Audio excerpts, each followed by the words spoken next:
Hey there, it's time for the show, the Tatiana Show, where you make friends and talk life and crypto.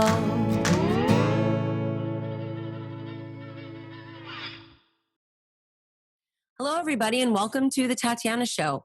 I am, as usual, excited because lately there's been so many things going on in the news to be doing this show this week. I have a lot of them backed up. I've got tons of people, special guests coming up, and I've had some really good shows on recently, so check out thetatianashow.com. Today is a guest I've wanted to have on the show for a very long time since I heard about his story. I'm a New Jersey resident, for those of you that don't know, and Ian Smith has a gym. You've probably heard about him. He's been on TV. He was on Tucker Carlson, a bunch of other things. And his story has been catching national attention because they basically have a gym and they don't want to close it. And Governor Murphy is harassing them and they're charging you guys so much in fines. I'm not going to tell your story, though. I'd love it if you could say hello to my audience and give me a little bit of an overview of what's been going on. Sure. First of all, thank you for having me on the show. Hello to everybody out there listening. I'm happy to be here and happy to kind of share my story and share my thoughts on the matter. My name is Ian Smith. I'm one of the co-owners of the Atilis gym of Bellmawr, New Jersey. And we are Governor Murphy's favorite two small business owners, myself and my partner, Frank Trumbetti. About 2 months into the shutdown, we had enough of the gross violations of our constitutional rights, as well as all of the other injustices going on, the promised money that never came. And, you know, I think all of us are kind of familiar with the story, at least to some extent, because we've all experienced it personally. So my business partner and I put together a comprehensive safety protocol plan, 15-point safety sort of routine. Started with touchless entry when you get in, temperature checks, medical questionnaires, you name it, we did it. We have technology that we were the first in the country to have it. We had things like a UV air scrubber, which circulates air, 10,000 cubic square feet of air every 10 minutes, pulls it in, cleans it with no chemicals, uses UV light. So, I mean, we went above and beyond. And the idea behind us opening was not to be defiant, not to be assholes, but it was to show the world and the public that coronavirus wasn't a good reason to lose everything that we ever worked for and go through this extended quarantine period that now we're 7 months in and, you know, still dragging on. So we announced to the world on Tucker Carlson that we were going to open up, and we did. And we were hopeful that because we announced it publicly and because we let the local government and the police know that we would be met with some sort of cooperation from the government. And to date, we have not. We opened. We had several hundred people out in the parking lot, national media attention, and a line wrapped around the building. And that was where it all began. Since then, we've received over 60 criminal citations. Between my partner and I, we are on our way to $500,000 in fines. We are currently being fined $15,497.76 per day. That fine was originally for being open, and then it changed once he allowed gyms to open, and now it's a fine because we will not mandate the requirement of cloth face coverings while exercising. So essentially what happened to us, we've got a health department shut down. We've gotten our business license stripped from us. I'm sure I'm forgetting some stuff there. We've had people sabotage our plumbing system. We've had threats that Antifa was going to come and burn our building down. You name it, we've kind of been through it. And we've stayed open regardless. We've had our locks changed on us. We've been arrested. We took the doors off of our hinges so that they couldn't change the locks. We've had our doors barricaded. But through it all, we've stayed open. And to date, as of this morning, we have 55,000 visits to the facility, and not a single case of COVID has been reported. So we achieved our mission. Our mission was to show the world that small businesses are not the enemy. They are not the ones that are responsible for the spread of COVID, and that any business can operate safely in a COVID environment. Wow, that's just outrageous. I mean, it reminds me of these kind of, I mean, I think that they're trying to make an example of you and Absolutely. your partner. And Absolutely. that's just a gross abuse of power. Um, are there other people in the community? I mean, you've got all these people willing to come to the gym. What has the support been like? What are the cops saying to you? Are they happy when they have to show up and bother you? Because this seems like a really bad use of energy. And I mean, it's just outrageous. Well, what we have going on is we're up against an egomaniac of a governor who has essentially gone against his oath of office. When these public servants, which they don't think that they're public servants, but they are, when these public servants take office, they swear an oath to the Constitution, the federal Constitution, and as well as the state Constitution in which they serve. And somewhere along the line, these politicians have forgot that they work for the people. They get into office and they, in a best case scenario, most of them act very selfishly. And in a worst case scenario, a lot of them act very maliciously. And we have probably the most malicious, egomaniacal governor in the country right now. He does not like the fact that we opened against his orders, and he doesn't like the fact that we did so with national attention. So he has made it an absolute clear mission that he is going to do everything that he can do to try and stomp us. We've gotten a tremendous amount of support from the citizens of Bellmawr, from our members. We're averaging anywhere between 500 to 700 visits a day. And we're a small local gym. People around the country. Police are overwhelmingly on our side, even though a lot of them do have a job to do and unfortunately decide to carry those orders out. My beef is never and will never be with the officers themselves, and will always be with the higher ups who send those orders. But we've gotten more support than we could have ever imagined, to be quite honest. We knew that there would be people behind us. We had no idea that a country would rally behind us. And they have, and we're incredibly thankful for that. Yeah, I have noticed, some of your posts on Instagram and stuff. You talk a little bit. I mean, it's hard not to notice, this gym seems like it's like the epitome of masculinity. And you have commented on masculinity more broadly. And there's a certain aspect of boiling the frog in terms of the tyranny that's going on in this country, right? Everything is kind Absolutely. of slow. And you don't see a lot of men that are really willing to stand up. You think about, the Revolutionary War. I mean, these guys were literally willing to die. People are going around outside in masks and it's sunny out and they're all alone. I mean, people have literally lost their minds. I don't understand what to make of it. And it's kind of terrifying. Can you comment a little bit about what's going on with the, society more broadly that led to such a moment where you are one of, I mean, there are people pushing back around the country, and of course that news is suppressed, but nonetheless, there's not a lot of examples of guys pushing back, and I think it's good to see.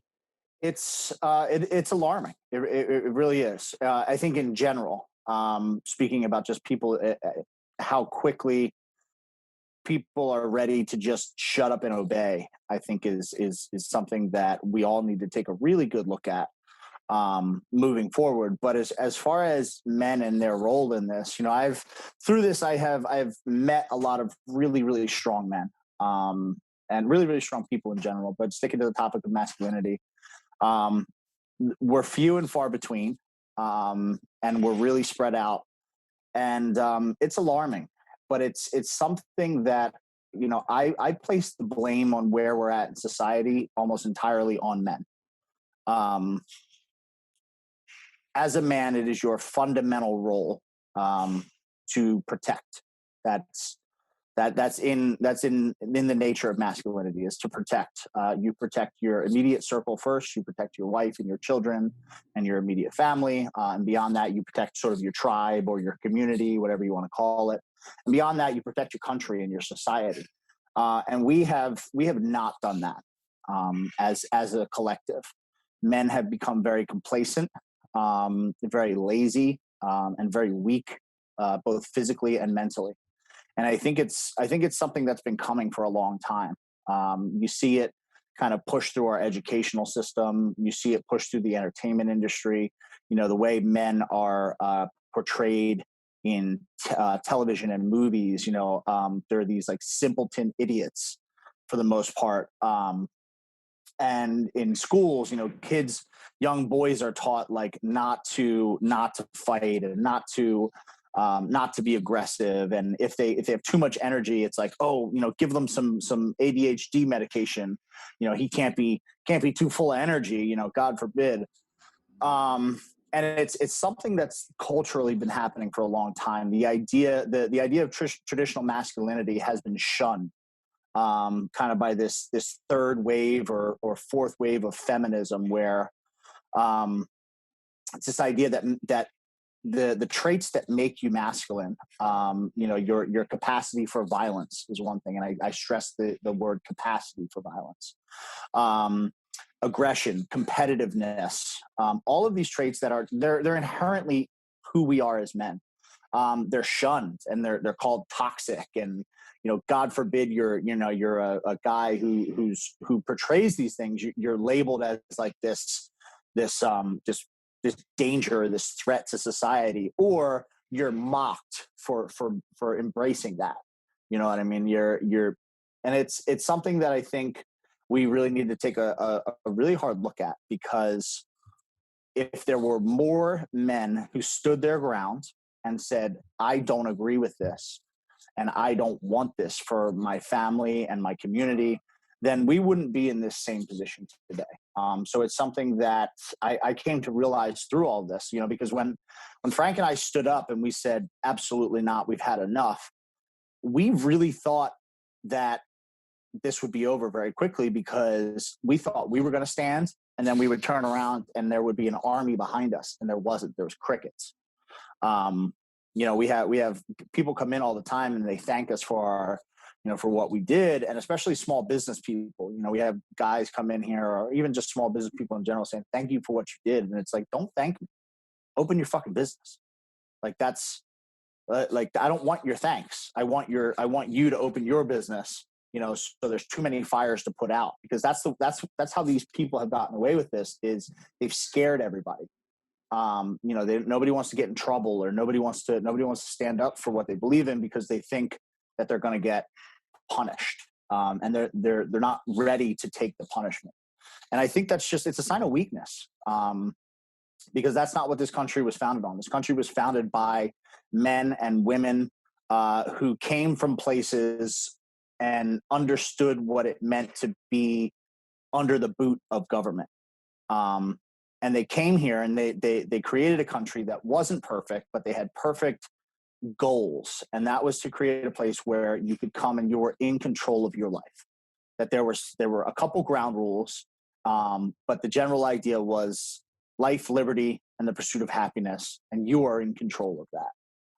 And we are so far from that today that it is really alarming. I agree with you completely. It's something that I complain about quite often. I have a love relationship podcast, and we're always kind of complaining that men are not really acting how I don't know, they're just not taking us. We're sitting around like idiots, and it's very frustrating, more broadly than just, well, I guess in terms of male-female relationships. It is. What do you think? I know a lot of women who are very frustrated with the dating pool these days. Yeah, that's absolutely okay. So yeah, I mean, what do you think is okay? So you're gathering all these guys in the gym and women, right? And people are working out. It almost feels like you're starting a revolution, even though it's not really a revolution.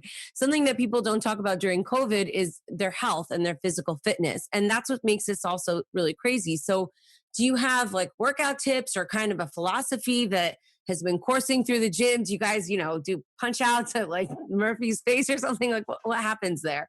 What kind of gym workout can they expect? We're a very unique facility. We're not super high tech. Every piece of equipment in here is bought used. There's no hand towel service. There's no sauna. We are a collection of men and women from all different sort of walks of life. We have a wide range of people in here. Our youngest people in here working out are 12 and 13 years old, and we have all the way up to an 82-year-old woman who comes in here every morning at 5 a.m. and the common, and everybody's got different goals. Some people are here. We have a lot of bodybuilders, power lifters, strongmen, athletes, but we also just have a lot of people who just really care about their bodies and care about their minds. And that was one of the biggest criticisms that we got from people who objected to what we did. Is they're like, oh, you guys just want big muscles. And it's like, if that's what you think going to the gym is about, like, it's very clear that you've never taken your health seriously. Because this is a place where people come to as a form of active therapy. You could almost, you could throw it in there with active meditation and therapy, because we're a gym full of cops, firefighters, nurses, doctors, active military veterans, people who just have stressful jobs and stressful lives. At this point in the modern world, we all have a lot of stress. And people come here to feel better about themselves, both physically and mentally. I use this example all the time. He's one of my favorite members, a guy named Joe Logue, comes in here every single day. He's in here at 7:00, walks in, and he absolutely crushes himself. He plays no games. He is dripping in sweat. He's not here to, he's chatty and whatever, but he's not here. He's not here for anything other than a very specific purpose. Joe Logue did several tours in Afghanistan. He's a decorated Marine, Purple Heart recipient ×2. He was blown up by an IED twice, couldn't walk for over a year. This is a man who has seen and done a lot. He's a man that you are very thankful that he is on your side. He's gentle and he's one of the most kind people I know, but he is an absolute soldier. And Joe struggles with a lot. He's been through a lot, and he's seen a lot, and he's had to do a lot of things that I don't think a lot of people would ever be able to process. When Joe walks out of here at 8:30 every day, he walks out with a smile on his face, and he can go home. He can be a father to his children, and he can be a husband to his wife. And without that, he can't be. Without that, it's alcohol, it's drugs that the VA prescribes, in order to deal with the emotional sort of turmoil inside of him. Nobody wants to talk about those things. Nobody wants to talk about that. Ever since COVID came around, we have this very one-dimensional, singular idea of health, and it starts and begins with COVID. And that's not all there is to consider when we're considering both public and individual health. People die of other things. There are other threats. The politicians and the public health officials who talk about public health, all they talk about is this very defensive strategy where it's stay at home, quarantine, disinfect the entire world around you. Don't touch anything. Don't come close to anything. Be afraid of other people. Be afraid of the germs in the outside world, and wear a mask and wait for a vaccine. And that's not a public health policy. And if it is, it's a very poor defensive strategy. Your body is a beautiful, beautiful, and highly tuned biological machine if you treat it the way it's supposed to be treated. If you give it daily sunshine, if you feed it, if you exercise and give it good levels of activity, and you sleep well, and you control your stress, your body is incredible. It really, really is. You can fight off almost anything. And nobody wants to talk about how public health starts with individual health. Why is this conversation not being had by these people who are public health officials? And my answer is that they don't really actually care. It's not about, for them, it's not about your safety. It's about control, and it's about power. And the more that they can keep you scared, and the more that they can keep you isolated, the easier you are to control. So this is a place where people come to get healthy, be that physically, mentally, spiritually. This is a place where people can come and they can socialize. A lot of people in our gym don't wear headphones. That's something you don't see a lot, because everybody's talking and chatting and socializing. There's immeasurable effects that happen when you come in and you have a good workout, and you're talking to people who you care about, and you get a good sweat going, and you walk out of here having released all of that energy that's inside of you all day. And in turn, you get a rush of endorphins and feel good hormones and things that have this domino effect, this positive domino effect down the line through your bodily systems. Yeah, absolutely. So let me ask you, the people you speak about, I guess I want to talk a little bit about masks because I know that you have to have them in the gym and whatnot. But I guess part of my problem, and I'd like to get your comment on this, is I feel like it's a sign of subservience because I know a lot of different OSHA certified kind of PPE experts, and there have been a ton of different studies going around. And yet people are still wearing them, even though it doesn't really seem to be very effective. It could be potentially worse. Do you think that there's a larger thing at play here in terms of getting, I don't know, like I don't want to be conspiratorial, but it feels like we're headed towards something much bigger and much more We are. serious. We And the are. masks show compliance to the system. I know you've been kind of participating like on the political side a little bit, throwing your support behind certain candidates. Do you think that this can be solved with a system that's essentially so corrupt? I think anybody would agree after seeing what happened this year that there's a lot of corruption going on in government to a point where it's costing people's lives. I mean, they put people with COVID into nursing homes. They've been fudging the numbers on the people who have died of COVID. And I mean, yeah, you bring up the main points. Like this isn't the only thing that can kill you. People are dying from not getting their cancer screenings or other reasons that they may have to go to the hospital. So they're ignoring other kinds of problems. There's a huge mental health crisis. And I look around and some people say that this is a bit overstated, but you know, I grew up, my family's from Poland. And so I grew up hearing about all the things that would happen. And I always wondered, wow, how do the Nazis become Nazis, right? You know, how do they get this past the people? And you see everybody wearing their masks in the rain, miles away from humanity. I mean, it's disturbing. What do you think about that? Obviously, thumbs Right. down, but what do we do? So in the gym, we do not require masks. When The horror. yeah, I know, we're killing people apparently. The hate email I got this morning stated that I'm Mm. responsible for deaths, even though we have zero cases. So when we originally opened, we did require masks, but it was only when you were not actively doing something. And we did that more so for optics at the time than anything. Frank especially, is a very, very smart man, especially when it comes to the body.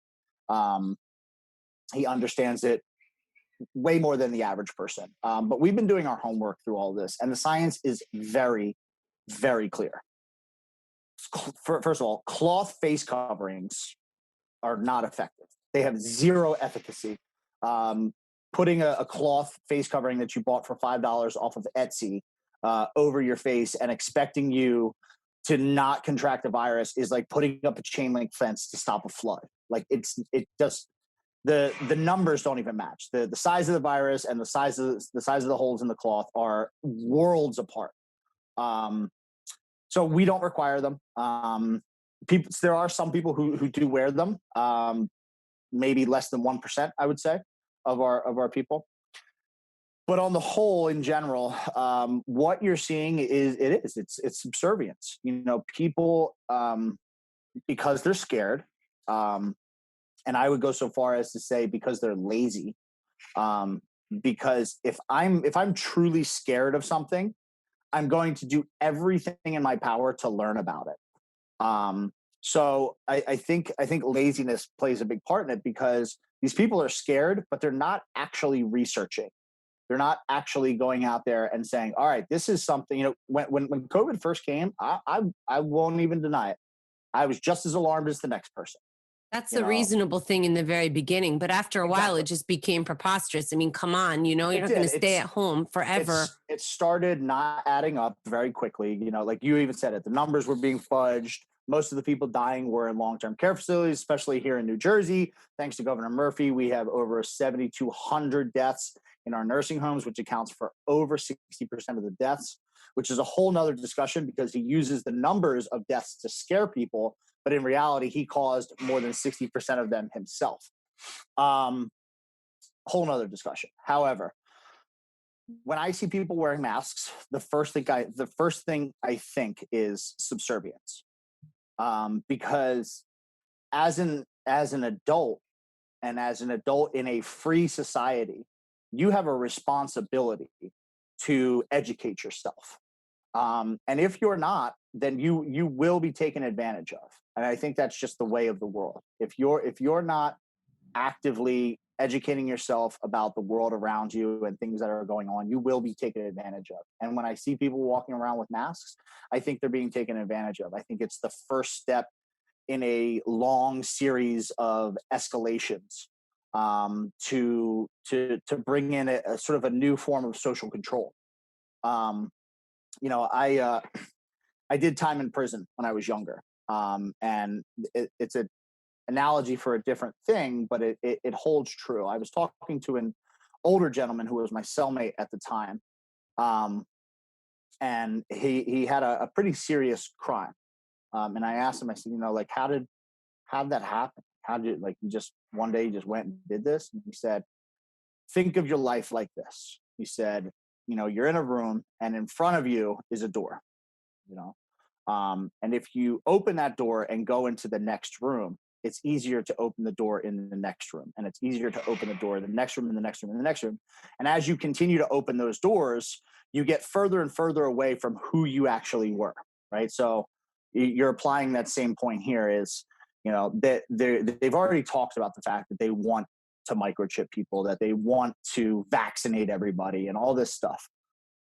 But how do they start with that? Do they just start with the vaccine? No, they start with wear a mask. It's for your protection. And they link it to this virtue signal, right? Wearing a mask is the new high and mighty. I care about people. So they shame you if you don't, right? If you don't wear masks, you're a threat to society. You're selfish. You're reckless. I've been called it all at this point.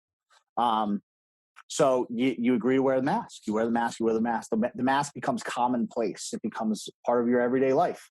You see people nowadays. It's funny. You see people in the parking lot, and they're walking, and they run back to their car, and you're like, oh, this guy forgot his mask. It's become.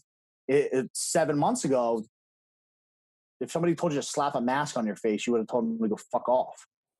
But now it's just it's okay. Okay, let me just let me put this this $5 Etsy mask on my face, and all of a sudden I'm protecting the world around me. And what's the next step? Then it's the next thing. And it's, hey, take this vaccine, or you don't care about everybody. And they use the same thing over and over again. But the vaccine becomes easier because you've already agreed to the first thing. And then once you agree to this, you agree to the next thing, and it just becomes easier and easier. So I think it's a very slow roll, just like they've done everything in this country when they've accumulated power. It's never overnight. We don't have these crazy military coups.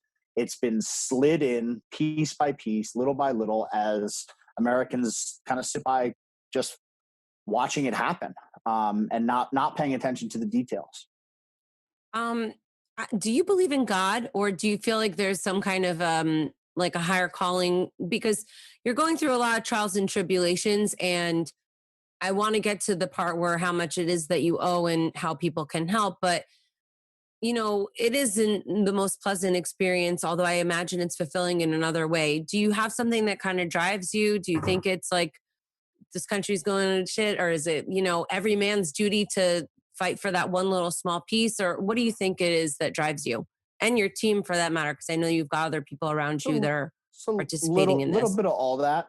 Mhm. As far as the God question, I consider myself an agnostic.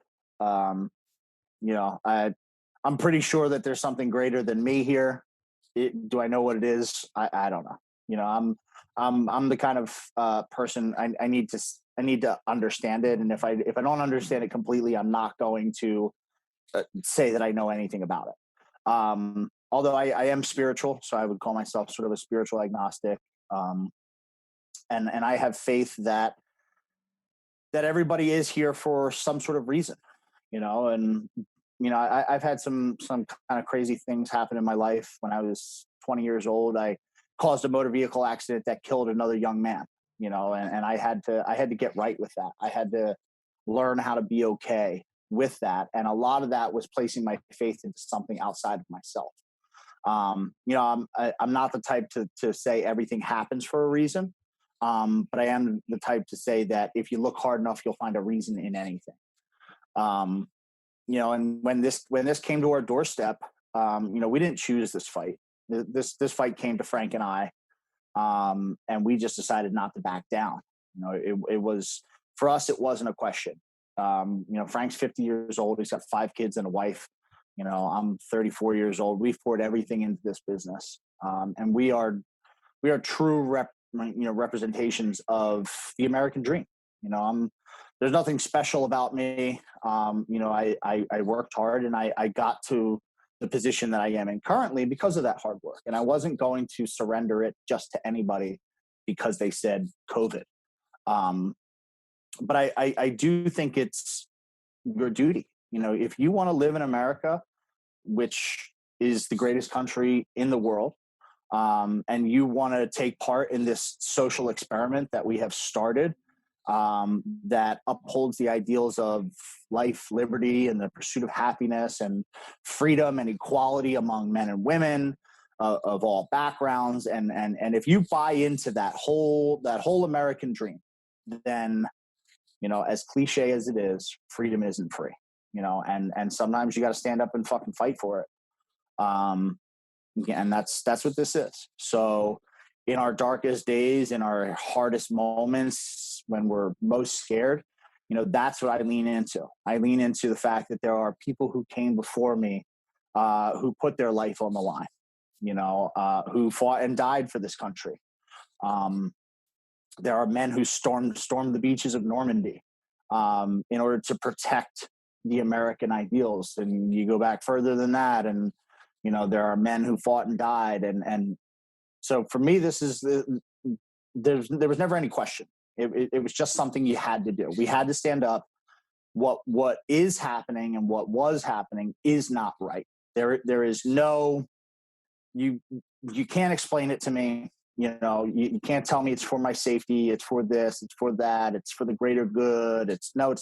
No, it's not. It's political, and it's about power and control, and it's about a presidential election. And I'm sorry if you don't see that, then you need to get smacked in the face to wake up, because it's as clear as day. And I'm not going to have somebody ruin my life, and the lives of people that I love and care about, and even people that I don't know. I'm not going to have a bunch of wealthy, powerful politicians and money hungry corporate people just steamroll the American dream. Because this country is full of amazing, good, genuine, kind people who do not deserve to be treated the way that we are being treated. And if I have to be the one that dies on the hill, then I'm prepared for that. I wish it was different, but if that's my story, and that's who I turn out to be, is one of many people who stood up, and had to sacrifice greatly for it, then I'm happy to do that, because this country is worth it, and this way of life that this country has established is worth it. Yeah, I think there's a lot of honor in that, and that's a concept that's lost a little bit these days. I feel like there's a lack of direction, and a belief in integrity isn't necessarily as I don't know, just presented to people. It's like an Instagram world with all this cheesy stuff going on all the time. Mm-hmm. I agree. So what do you think has been going on more broadly in New Jersey? You have this upcoming court case. Do you guys have a legal strategy? Are people supporting you? Are there other kinds of lawsuits going on in New Jersey that are helping your cause? There have obviously been a lot of rallies. Like, what's been the overall vibe? Is Jersey fighting back, or are we just doomed? Depends when you ask me, I guess. So we have, to date, Frank and I have not spoken a word to any of the judges that we have been in front of. We haven't been in front of any judge. They've used COVID to not only manipulate the executive branch, but they've manipulated the judicial branch. The court systems right now are totally just turned upside down, and it's for your protection. But we haven't even been in front of a judge. We haven't even been in front of a judge on a screen. It's been telephone calls, where Frank and I are muted, and they're just doing these proceedings and finding us guilty of charge after charge after charge after charge. And to date, we have not said a word. I have not even said hello, Your Honor. And these judges are just ruling on us, and they're the epitome of cowards, and they are an absolute disgrace to the idea of an honorable judge. They're lapdogs for Governor Murphy. Judge Robert Lugie, the biggest lapdog of them all. He has been promised an AG position, and has said yes, sir, to any request that Murphy has had. So we did file in federal court. Another coward of a judge named Robert Kugler decided that he wasn't going to do his job and he was going to abstain from the case until our municipal charges were handled, knowing full well that that would take up to a year. So he kicked us out of federal court and he pushed us back into state court, where we're playing on Murphy's home turf with a judge who's basically just in his pocket. So we have not had a fair day in court. We've lost every single battle in court, and we will continue to until we get out of state court. It is a slow and it is a gruesome process. We are at right now, all we're doing is hemorrhaging money for loss after loss after loss. Governor Murphy got Robert Lugie to assign us a daily fine of $15,497.76. We are on our way to $500,000 in fines, and they have started to seize our assets through the sheriff's department. So our bank accounts, our electronic money transfers, things like not GoFundMe, although I wouldn't be surprised if they went after our GoFundMe. Like my PayPal account and Venmo and stuff like that are being frozen, and the assets are not only being frozen, but they're being seized. PayPal emptied my PayPal account and sent all of the money to the governor already. It's corruption, and it is a miscarriage of justice on the highest level. But what the plan is for them is they understand that this is like a Rocky movie. You will get your ass kicked all 11 rounds until round 12. Round 12, when you can get in front of a judge who has some integrity, who is a man or woman of conviction and does actually represent the ideals of justice and fairness, they will smack this down right away. However, the issue is getting there. So what they try to do in the meantime is scare you, bankrupt you, lock you up, derail you, demoralize you, in every round before that. And that's where we're at. We're somewhere, I don't know what round we're in, but we're not in round 12 yet. And we're just getting our ass kicked at the moment. And Murphy's taking full advantage of the fact that the media is more focused on the election and we don't have that same coverage. So this is kind of a shitty period. We're trying to run a business and fight the government at the same time. So it's definitely hard. But it's important to remember that this is part of the process. When you decide to do this David versus Goliath battle, it's not going to be easy. To expect it to be all sunshine and rainbows you're setting yourself up for failure. We knew what we were going up against, and we knew. I didn't know politics was this dirty, but we knew it was a dirty game. So we're in the process now, and we're doing our best to stay afloat and to stay on our feet, because we know that when we get to round 12, and this has the potential to go to the Supreme Court.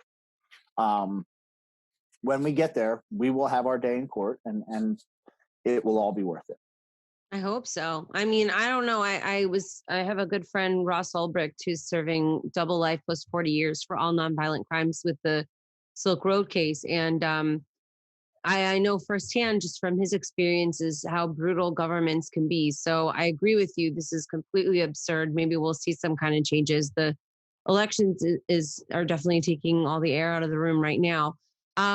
If you're getting all these things seized, before we started the show, I wanted to remind the audience, I have a lot of cryptocurrency people I'm going to try and help Ian set up a wallet. So by the time that this show airs, on the TatianaShow.com, you can find this episode and you can donate.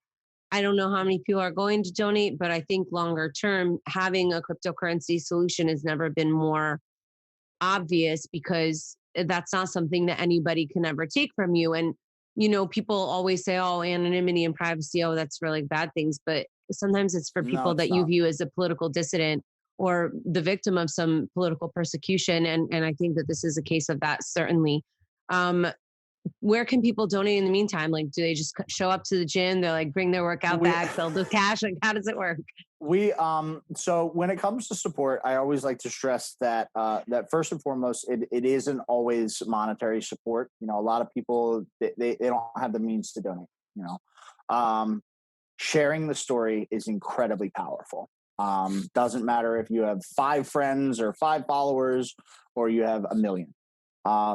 The reason that we've been able to get so far is that we've gotten so many people involved and invested and caring about the story, because we've been so open and honest, and we've shared as much as we can, through the struggles and through all of it. So that is a huge help in and of itself. I can't stress how powerful it is, because every person that shares it opens us up to another network of people who may not have heard about what's going on. And that does keep the pressure on. So that's a huge way. You can visit www.theatilisgym.com. We have a merchandise shop. We've pretty much paid our bills over the past 5 months since we opened, selling t-shirts. So there's merchandise there if you guys want to help like that. And you can follow me on Instagram. I have all my links there, and that's Ian Smith Fitness.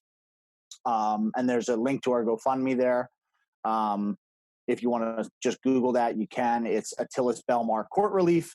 There is a picture of one of our members getting arrested as the picture. There are a couple fake ones out there, so just make sure you're at the right one. Yeah, that's important. Exactly. All right. Well, listen, thank you so much for coming on the show. Is there anything else that you wanted to close with before we finish up for the day? I think it's just important to remember that, if you would have asked me almost 8 months ago now, if you thought that I could have some sort of impact on the world, beyond just the regular day-to-day average Joe stuff, I would have laughed at you. But I have learned that we are all incredibly powerful as individuals, and that when you're fighting for something that you believe in, that you can really make a difference as an individual. It starts with one person. You have no idea who's watching you, who's going to get inspired, what they're going to do, because they've seen you. And I think that it's our duty at this point as citizens and as individuals of this country that we need to start being a little more active in our communities. And that's not necessarily just politically. You can have a social cause. We've and you said it, we're in this world where it's like this Instagram superficial world, where there's not much meaning to a lot of things that people do. So if you see something and you want to make a change, or if you want something to change, get involved. It doesn't matter if it's a social cause or a political cause or somewhat of both. You can be beyond what you ever believed in terms of power and impact on the world around you. And I think it's important for all of us to know that, because we're in this position now where we've got this out of control government and just this out of control society. And I think it's because for too long we all sat by, very complacently, just kind of watching things happen. If you want a good life and you want to change the world, then get in the game. Awesome. Thank you so much, Ian Smith, the Atilis Gym. Everybody, make sure you go out and donate. If you can't donate, even if you can, please share this on your social media networks. Send it to a friend. Raise some awareness for this. Thank you so much for joining us, and we'll see you next time. Bye. Thank you so much. Good luck. What's the point of all this technology without a little love in our lives? Our hosts, Tatiana Moroz, Dr. Stephanie Murphy, and Lauren Kasovitz, have come together to bring you Proof of Love. Go to proofoflovecast.com. The Tatiana Show has been brought to you by CryptoMediaHub.com, a boutique marketing and PR agency for Bitcoin and beyond.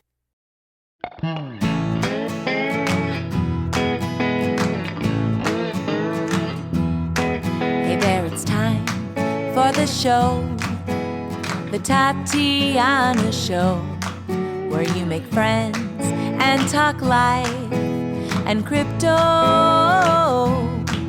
We gotta think and reflect and use lots of intellect with our hearts when we work together. I know that it can be so hard out there, looking all around and saying that life ain't fair. So that is why we will fight and stay up late at night, listening to the Tatiana Show. Thank you for listening to The Tatiana Show. Please follow us on Twitter at Queen Tatiana or on Facebook and Instagram at Tatiana Moroz Music. More episodes can be found at thetatianashow.com, and make sure you leave a review on iTunes and tell your friends. You are listening to The Tatiana Show. This show may contain adult content, language, and humor and is intended for mature audiences. If that's not you, please stop listening. Nothing you hear on The Tatiana Show is intended as financial advice, legal advice, or really anything other than entertainment. Take everything you hear with a grain of salt. Oh, and if you're listening to us on an affiliate network, the ideas and views expressed on this show are not necessarily those of the network that you're listening on or of any sponsors or any affiliate products you may hear about on this show.